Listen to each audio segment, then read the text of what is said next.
प्रगमन की कलीसिया के नाम जो खत भेजा गया था, इसे हमें इस जमात के उन भयानक गुनाहों का पता चलता है जो उन्होंने किए थे। शैतान ने ये सारे गुनाह बड़ी चालाकी और धोखे से इनमें फैला दिए थे, क्योंकि प्रगमन वो जगह है जिसे शैतान की तख्तगाह कहा गया है। इस शहर में शैतानी ताकतों का असर इतना गहरा था कि बहुत से मसीही लोग भी इनके बहकावे में आकर शैतानी काम करने लगे। ये गुनाह इतने गंदे और घिनौने थे कि यकीन करना भी मुश्किल हो जाता है कि कलीसिया का मेंबर इन्हें कर सकता है। अगर आप जानना चाहते हैं कि प्रगमन की कलीसिया ने कौन कौन से गुनाह किए थे, तो इस वीडियो को पूरा देखिए। आपको उन 7 गुनाहों के बारे में बताएंगे जो प्रगमन के लोगों ने किए, और हमें समझने में ये मदद मिलेगी कि शैतान मसीहियों को गुमराह करने के लिए कैसी कैसी चालें चलता है। मुकाशिफा की किताब हमें आने वाले वक्त के बारे में तो बताती ही है, साथ ही हमें उस वक्त की 7 कलीसियाओं की रूहानी हालत के बारे में और उनकी कमजोरियों के बारे में भी बताती है। इन कलीसियाओं की रूहानी कमजोरियां आज के दौर की कलीसियाओं के लिए भी एक जैसी ही हैं। हमारा ये पैगाम मुकाशिफा 2 बाब 12 से 17 आयत के अंदर टिका हुआ है। ये पैगाम उस वक्त की प्रगमन की कलीसिया के नाम भेजा गया था। ये एक ऐसा शहर था जिसके बारे में खुद खुदावंद यीशु मसीह ने फरमाया कि ये शैतान की तख्तगाह है। जब पहली ही सदी में यूहन्ना ने यह पैगाम कलमबंद किया, उस वक्त प्रगमन शहर को एशिया का सबसे बड़ा, खूबसूरत, दौलतमंद और इज्जतदार शहर समझा जाता था। मशहूर स्कॉलर विलियम रैमसे ने इसे एक सच्चा शाही शहर बताया है।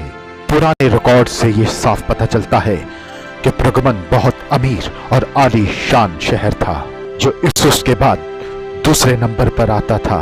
ये शहर अजमर से 80 किलोमीटर मगरिब में वाक़या था और 3 हिस्सों पर बना था, जिसका सबसे ऊंचा हिस्सा पहाड़ी की चोटी पर 300 मीटर से भी ज्यादा ऊंचा था।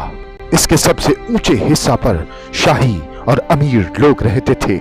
खेल के मैदान में जवान लोगों के खेल के मैदान और मंदिर थे, और सबसे निचले हिस्सा में रोम के देवताओं के मंदिर बने हुए थे और अस्पताल थे। इस शहर में ज़ेउस देवता का एक बहुत बड़ा मंदिर था, और बहुत से स्कॉलर्स कहते हैं कि खुदावंद यीशु मसीह ने इसी मंदिर की निशानदेही की थी। सच तो यह है कि ये पूरा शहर झूठे देवताओं की प्रस्तिश का एक बहुत बड़ा जाल था। यहाँ ज़ेउस, एथना, एक्सप्लेसियस जैसे कई झूठे माबूदों को पूजा जाता था। एक्सप्लेसियस की पूजा का रुझान इतना ज्यादा था कि सांप का निशान इस शहर की पहचान बन गया था। यहाँ मिस्र के देवताओं के मंदिर भी बने हुए थे। उस वक्त प्रगमन एशिया का दारुल खुलाफा था और बादशाह की प्रस्तिश करने के लिए सबसे बड़ी जगह।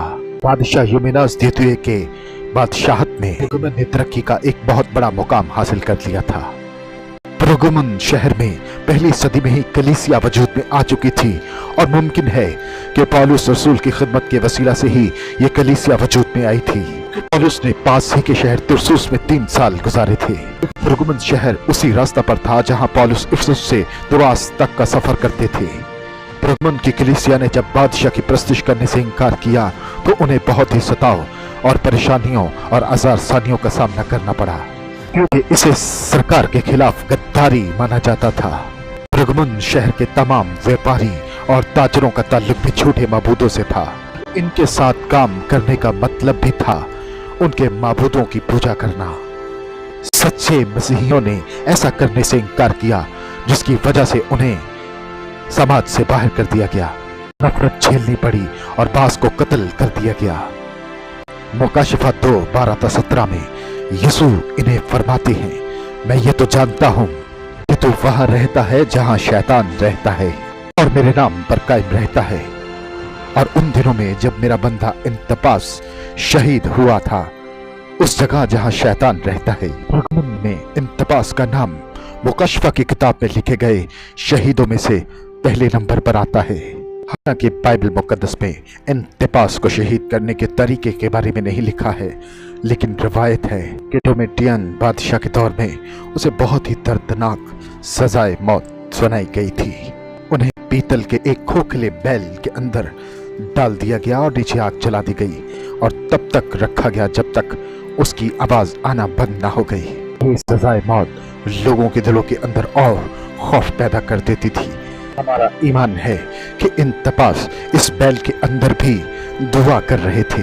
ये बहुत खास बात है कि खुदाबंद यसु मसीह ने उसे अपना सच्चा शहीद कहा। मेरा ईमान है कि इस पैगाम के वसीला से आपको बरकत मिल रही है।